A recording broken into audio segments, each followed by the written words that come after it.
Hello guys, in today's video I'm gonna show you how to fix Minecraft runtime environment error. It's easy if you want to fix it. First type here Windows Update, install all the updates that you can find here and then restart your PC. Click if you find here update and restart, click on it, and if you can't find it just restart your PC and then go to apps and features and type here Minecraft launcher. Maybe we'll find two launchers, then just select 3 MB launcher and then click uninstall.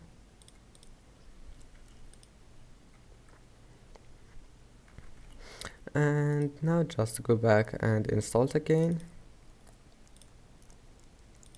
You can enable this one if you want.